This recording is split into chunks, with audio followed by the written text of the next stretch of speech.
Hello students, इस video में सीखते हैं यार कि किसी भी नंबर को 11 से कैसे मल्टीप्लाई करते हैं। 11 से मल्टीप्लाई करने का एकदम आसान तरीका, ठीक है। इसका सरफेस एरिया वॉल्यूम वाले चैप्टर में बहुत ज्यादा यूज होता है यार। कोई भी फॉर्मूला उठा लो यार, उसमें पाई आता है। पाई का जो वैल्यू हम लोग पुट करते हैं 22/7, ठीक है। बगल में कुछ नंबर होता है, मान लो यहाँ पे डिनोमिनेटर में कुछ भी नंबर था, उससे कट गया, ये आ गया 11। अब हमें 11 से मल्टीप्लाई करना पड़ता है, ठीक है।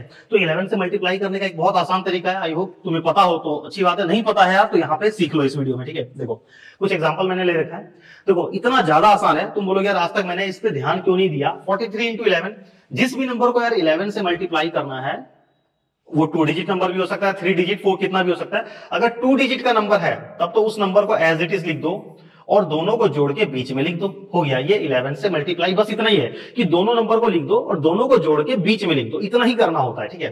तुम बोलोगे कैरी आ गया, तो ये तो कैरी नहीं आया। अगर 2 डिजिट का आ जाता, अगला एग्जाम्पल देखो, 9 और 8 हमने लिख दिया और 9 और 8 को जोड़ के बीच में लिखेंगे तो 9 और 8 कितना हो गया 17। लेकिन हमें बीच में एक सिंगल डिजिट ही लिखना होता है, तो 17 का 7 तो यहां पे आ जाएगा और 1 इसके ऊपर कैरी हो जाएगा, तो ये बन जाएगा 10, ठीक है। बीच में एक सिंगल डिजिट लिखना है। अगर कैरी आया तो ऐड हो गया, नहीं आया तो इतना काम हमारा आसान हो गया। जैसे 35 इंटू 11, तो 3 और 5 लिख दिया और 5 3 8 हो गया। तो बहुत सारे कैलकुलेशन तुम्हें ऐसे मिलेंगे जिसमें कैरी नहीं आता है, तो तुम इस तरीके से इजिली कर लोगे। और जिस स्टूडेंट को अभी तक ये नहीं पता था वो यार बार बार ऐसे करते होंगे, 43 और 43 को 11 से मल्टीप्लाई करना। ऊपर वाला स्टेप तुम स्किप कर देते होगे, 43 इंटू 11 डायरेक्ट 40 ऐसे तिरछा लिख के जोड़ते होगे, 3 4 3 7 और 4। तुम नोट करो हुआ क्या, 43 का 4 और 3 तुमने किनारे किनारे लिख दिया, बीच में दोनों को जोड़ के 4 और 3 दोनों को, हुआ तो वही चीज ना, ठीक है। तो जो स्टूडेंट यार फर्स्ट टाइम देख रहा होगा उसको तो मजा आ गया होगा, जिसको पता होगा यार वो इस वीडियो को बंद कर चुका होगा। देखो अब अगर 3 डिजिट नंबर लेते हैं, ठीक है, 2 डिजिट वाला क्लियर हो गया। 3 डिजिट वाले में ध्यान से समझना, जो सबसे यूनिट डिजिट है उसको तो लिख दो, जो सबसे यूनिट डिजिट है उसको लिख दो।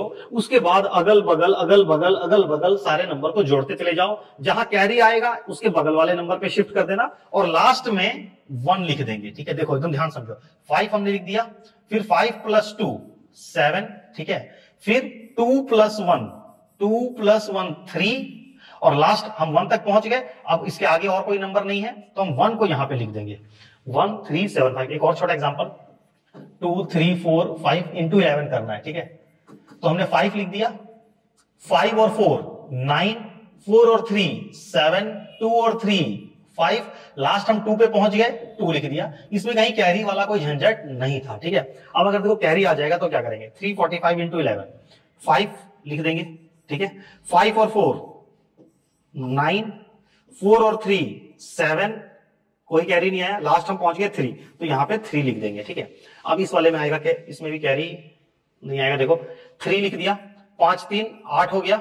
अब देखो 7 5 12, तो 12 हो गया ना, ध्यान देना 12 हो गया।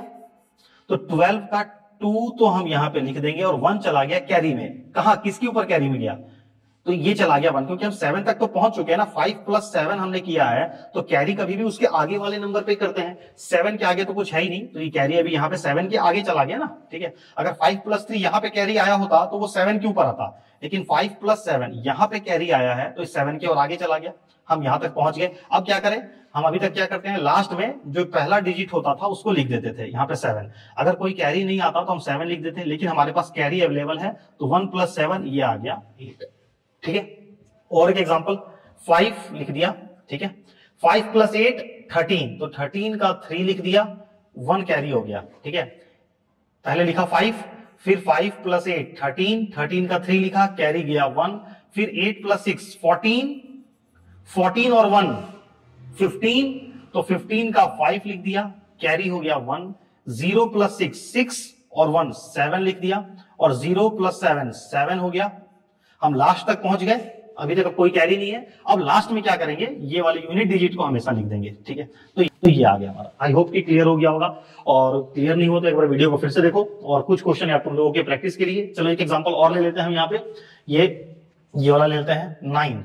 सबसे पहले हमने 9 लिख दिया, फिर 9 + 9 18 का 8, 1 यहां चला गया, फिर 9 + 9 18 और 1 19 का 9, 1 यहां चला गया, 9 + 9 18 और एक 19 का 9, 1 अगेन यहां चला गया, 9 + 9 18 और 1 19 का 9 यहां और 1 इसके आगे चला गया। अब लास्ट में हम लास्ट तक पहुंच गए, हमें ये वाला 9 लिखना है लेकिन कैरी अवेलेबल है, तो 9 + 1 10, तो ये आ गया हमारा आंसर। ठीक है, 2-4 क्वेश्चन प्रैक्टिस करके देखो, अपने से कोई सा भी रैंडम नंबर लिख लो, उसको इस तरीके से मल्टीप्लाई करके देखो, समझ में आ जाएगा कि आसान लग रहा है कि नहीं लग रहा है। लेकिन इतना बड़ा बड़ा नंबर हमें नहीं मिलता है, जो जनरल कैलकुलेशन यार उसमें 2 डिजिट 3 डिजिट तक का ही होता है, तो वहां पे हम लोग इस मेथड से बहुत फास्ट कर सकते हैं। ठीक है, तो आई होप अच्छा लगा होगा यार, अच्छा लगा कमेंट करके जरूर से बता देना।